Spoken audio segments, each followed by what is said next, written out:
Atenção, esse vídeo é de caráter meramente educativo e informativo. Não faço recomendações de investimentos aqui no canal. Aviso dado, bora pro vídeo. Bom, sem dúvida é a vontade de todo mundo receber renda todo mês e sem precisar trabalhar. Ou seja, receber renda passiva. Imagina você trabalhando diariamente para receber seu salário, recebendo assim sua renda ativa mensal, cuja qual recebeu por conta do seu trabalho de segunda a sexta, por exemplo.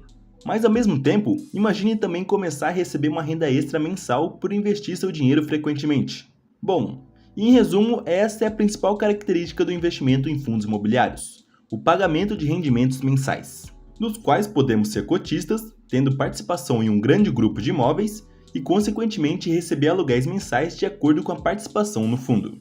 E é claro, quando começamos, principalmente com pouco dinheiro, recebemos centavos mensalmente.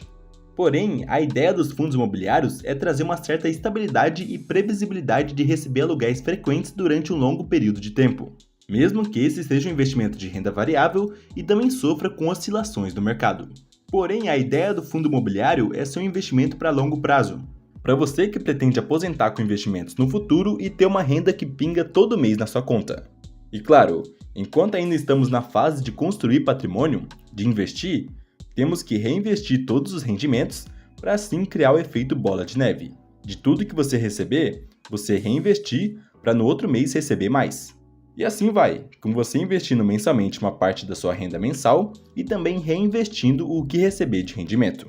Bom, usando um exemplo hipotético aqui, imagine aqui comigo que você consiga investir apenas R$100 por mês no começo. Digamos aí no fundo ABCD11, só hipoteticamente, beleza? E que cada cota dele seja de R$10. Ou seja, você consegue comprar 10 cotas desse fundo mensalmente, tendo R$100 para investir. E considerando ainda que ele pague 10 centavos por cota mensalmente, significa que você comprando 10 cotas receberá R$1 no primeiro mês. Com apenas R$1, você não tem como comprar uma nova cota, mas esse rendimento fica na sua conta da corretora. E assim, no próximo mês, você vai lá e investe mais R$100. Ou seja, compra mais 10 cotas, ficando assim com um total de 20 cotas agora. Dessa forma, no outro mês, vai receber R$2. E assim vai, até chegar o momento que você vai ter acumulado de rendimento R$10, podendo comprar uma cota apenas com os rendimentos acumulados. E logo em seguida, após alguns meses nessa constância, já poderá estar recebendo mensalmente mais de R$10, podendo fazer novas compras de cotas mensalmente apenas com o rendimento que você receber. E aqui vemos mais fortemente o efeito de bola de neve, de rendimento sobre rendimento. E fazendo isso aportando todo mês do próprio bolso, vai vendo o montante crescer à medida que o tempo passa. E claro que esse exemplo é bem simplificado para que vocês entendam, mas o que gostaria que vocês entendessem era essa ideia do reinvestimento e ver que fundos imobiliários é para longo prazo, para ganhar com juros compostos ao longo dos anos. Não é um investimento que vai entregar valorização absurda no curto prazo. Bom, os FIs, como são chamados os fundos imobiliários, são de renda variável. E esse foi apenas um exemplo, até porque é impossível que o valor de uma cota de fundo imobiliário fique estagnado em R$10 por vários meses. Sempre vão ter oscilações negativas e positivas. Porém, os fundos imobiliários tendem a variar menos que as ações e criptomoedas, por exemplo, sendo de forma geral um dos investimentos de renda variável que menos oscilam. Porém, existem sim momentos de altas e momentos de quedas. Por exemplo, o momento que estamos passando atualmente, que muitos veem como oportunidade de comprar barato. Porém, já vou falar melhor sobre isso. Como está aí na tela, o IFIX, que é o índice dos fundos imobiliários brasileiros, atualmente está em queda. Mas quando olhamos para o horizonte de mais de 10 anos, vemos a valorização dele no longo prazo. Veja nos últimos 10 anos o desempenho do IFIX em comparação com o CDI da renda fixa. Vemos que no longo prazo o IFIX ganha, mesmo que no momento atual esteja um pouco abaixo por conta da queda do último mês. Mas é aquele negócio. No longo prazo, os investimentos de renda variável tendem a render mais que os de renda fixa. Porém, o investidor de renda variável também tem que saber lidar com as quedas do mercado e não vender no medo, tendo um risco maior do que investimentos de renda fixa, obviamente. Mas afinal, o que é um fundo imobiliário? De forma bem resumida e didática, é basicamente um grupo de investidores que uniram seus recursos para investir em empreendimentos imobiliários. Dessa forma, a soma de todos esses recursos compõe o patrimônio do fundo. Existem muitos fundos aí com bilhões de patrimônio e com mais de 1 milhão de cotistas. Assim, você sendo um desses cotistas, já tem participação no fundo, tendo direito ao rendimento mensal que ele proporcionar. Que, como eu já disse, o rendimento vai ser de acordo com quantas cotas você tiver, pois os fundos imobiliários pagam por cota e não por valor aplicado. Porém, diferente de quando você é dono de um imóvel próprio, você não tem o poder de administrar os imóveis dos fundos imobiliários, tendo assim os gestores que farão esse papel por todos os cotistas. E eles que vão administrar, entendendo se devem comprar mais imóveis, vender algum imóvel, reformar, fazer manutenção de alguns imóveis e por aí vai. Então, basicamente, existem 3 tipos de fundos imobiliários.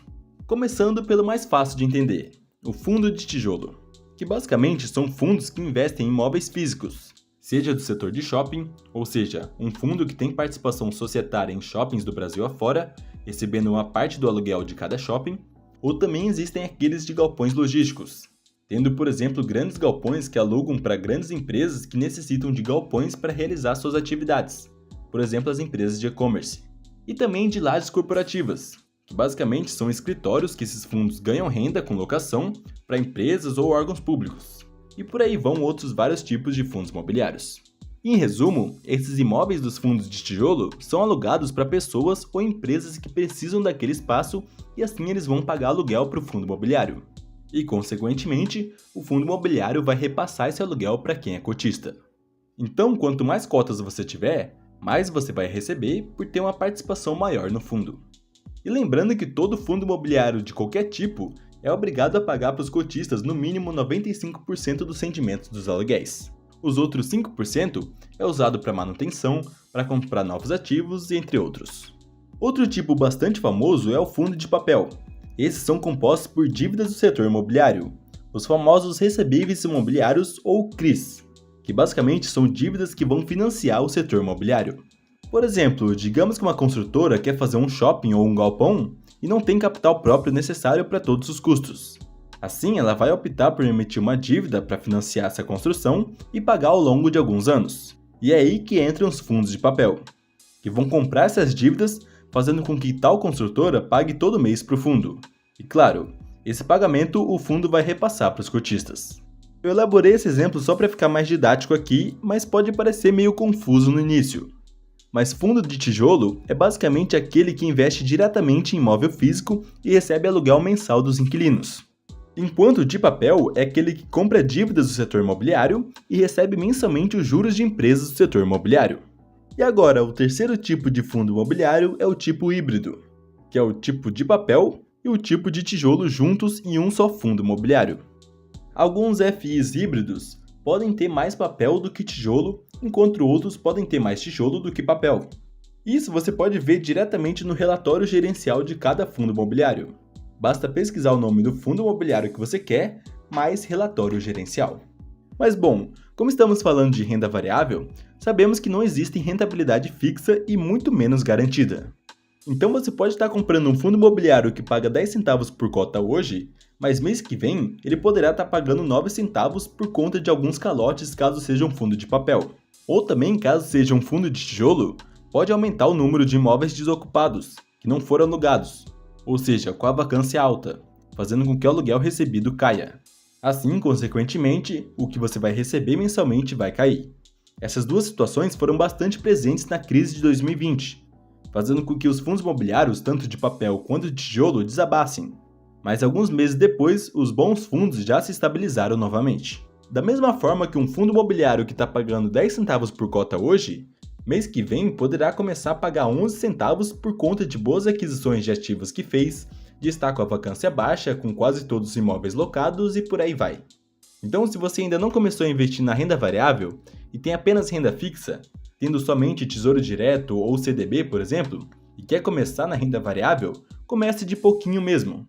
Estude sobre cada tipo de fundo imobiliário, entenda mais profundamente o que são fundos de papel, o que são de tijolo, e também o que eu sempre faço quando ainda não conheço tão bem um tipo de ativo, é começar de pouquinho. Por exemplo, começar com R$50 por mês ali só para ir sentindo o mercado. Assim a gente já começa a estudar mais profundamente e a nos interessar mais pelo tipo de investimento, até porque já demos o primeiro passo de começar a investir, tendo por exemplo uma cota de fundo de tijolo e outra de fundo de papel. Dessa forma, você vai estudando a teoria e já vendo na prática como funciona. Mas claro, não compra qualquer fundo por aí. Faça um estudo prévio dos mais consolidados e maiores do mercado, naqueles mais sólidos mesmo. e assim você vai entendendo mais sobre essa classe de ativos. E cara, ninguém melhor do que você para estudar e entender o que está fazendo. Então não sai comprando sem nem ver nenhum indicador sobre o fundo. Mas então, como escolher bons fundos imobiliários? Olha, tem bastante coisa para falar aqui, mas de forma muito resumida, uma forma de você ver fundo de tijolo é ver a quantidade de imóveis, vendo se tem muitos ativos, além de ver também se tem vários inquilinos. Até porque um fundo imobiliário monoativo ou monoinquilino nunca vai compensar. Você vai correr o risco muito alto comprando um fundo imobiliário que só tem um prédio com apenas um inquilino, por exemplo. Porque imagina você comprar um fundo imobiliário que só tem um galpão. Se der problema nesse galpão em específico, já era o fundo imobiliário inteiro. O seu rendimento pode ir a zero e a cotação cair bem forte. Agora, se você tem um fundo imobiliário que investe em 15 ativos diferentes, tendo 15 galpões espalhados no Brasil inteiro, e der problema em um, não vai ter o mesmo impacto do que você ter apenas um e der problema nesse um. Agora, falando um pouco dos fundos de papel, é muito interessante que você veja as dívidas que o fundo comprou, o grau de risco delas e principalmente a qualidade dos devedores, pois o maior risco dos fundos de papel é o calote, das empresas imobiliárias não pagar e o fundo não receber. Porém, se o fundo tem muitas dívidas a receber de diversas empresas diferentes, tendo isso de forma bem diversificada, o risco da operação como um todo é diluído, garantindo uma maior segurança. Tudo isso que falei aqui sobre fundo de tijolo e de papel está no relatório gerencial de cada fundo. E agora vamos para a hora que todos vocês querem saber. Qual é a rentabilidade dos fundos imobiliários? Olha, uma característica que muitos gostam dos fundos imobiliários, inclusive eu, é que eles são isentos de imposto de renda. Ou seja, o rendimento que você vê pingando na conta é livre de impostos. Diferente de CDB, por exemplo, que paga ali 100% do CDI, sendo cerca de 0,88% ao mês. Porém, isso sem descontar os impostos. Com a incidência dos impostos, se recebe cerca de 0,68% ao mês de acordo com o CDI hoje, que está em 10,65% ao ano. Lembrando que esses são cálculos aproximados, beleza? Só para você ter uma ideia da incidência dos impostos no CDB. Agora, ao se tratar de fundos de tijolo, que são imóveis físicos, facilmente encontraremos FIIs que pagam ali 0,6% a 0,85% ao mês. Lembrando que isso tudo livre de imposto de renda. Você pode estar pensando que é pouco e que não compensa, mas lembre-se que estamos falando de imóveis físicos, que também tendem a se valorizar no longo prazo. Diferente dos fundos de papel, que são basicamente dívidas imobiliárias, não tendo essa característica tão forte de valorização. Porém, em compensação, facilmente encontramos fundos de papel pagando entre 0,8% a 1,1% ao mês livre de imposto de renda. Então veja que o rendimento mensal tende a ser maior quando falamos de fundos de papel. Porém, os de tijolo têm a questão da valorização dos imóveis no longo prazo, também tem a questão de novas aquisições de novos imóveis e por aí vai. Agora, em relação aos fundos híbridos, vai variar bastante de acordo com a composição do fundo, pois como eu já falei, um fundo híbrido pode ter mais papel ou mais tijolo. Lembrando que os dividendos de fundos imobiliários você recebe mensalmente e fica lá no saldo da conta da sua corretora.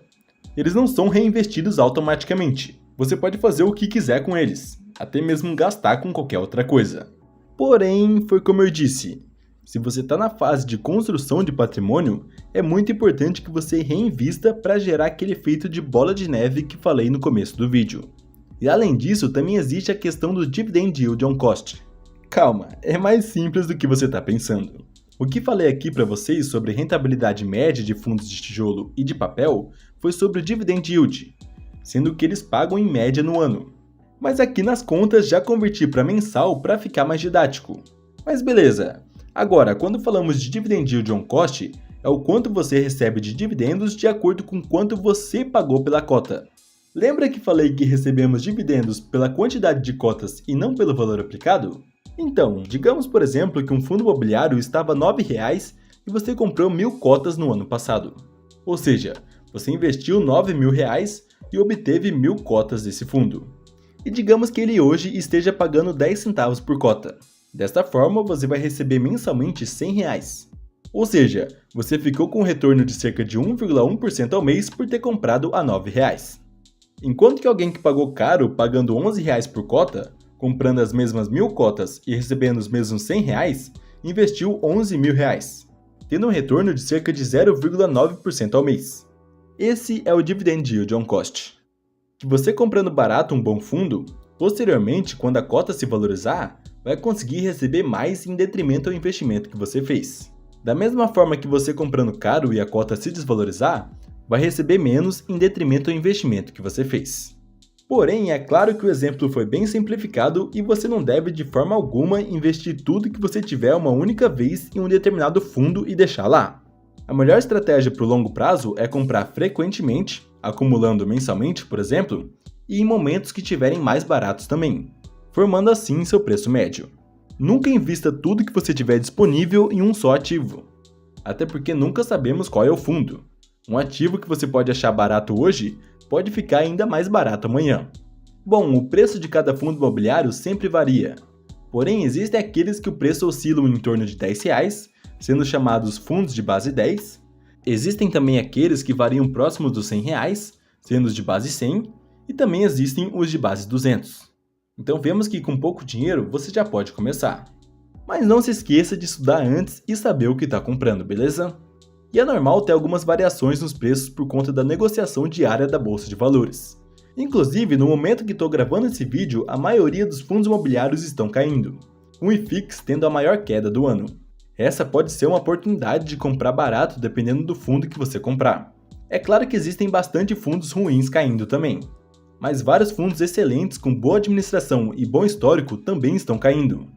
Isso muito por conta do cenário atual da economia brasileira, com a expectativa de aumento da taxa de juros, o que faz com que muitos investidores retirem seus recursos da renda variável para investir na renda fixa. Esse é um movimento bastante comum. Com a taxa de juros subindo, os investimentos de renda fixa tendem a ser mais atrativos, porque o CDI e Selic estão mais altos. Consequentemente, as aplicações de renda fixa atreladas a eles pagarão mais mensalmente. Eu falei melhor sobre a questão da taxa Selic no primeiro vídeo dessa série e vou deixar aqui em cima. Enquanto que com a Selic caindo, os investimentos de renda variável, como ações e fundos imobiliários, se tornam mais atrativos, fazendo com que os investidores de renda fixa migrem seus recursos para a renda variável, ocorrendo o inverso dessa vez. E isso tudo são ciclos do mercado. E agora, quem tem uma carteira diversificada e entende desses ciclos de mercado, sabe a hora certa de comprar mais renda variável ou mais renda fixa. E eu sei que é contraditório comprar ações ou fundos imobiliários em períodos de queda, onde todo mundo está pessimista.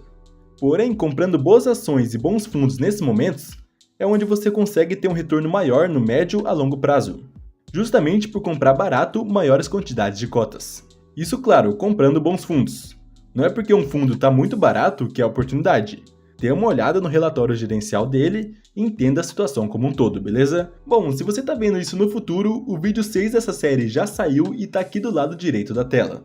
Se você está vendo logo que o vídeo foi postado, a série completa de como começar a investir está aqui do lado esquerdo. Muito obrigado por assistir o vídeo até aqui e até o próximo.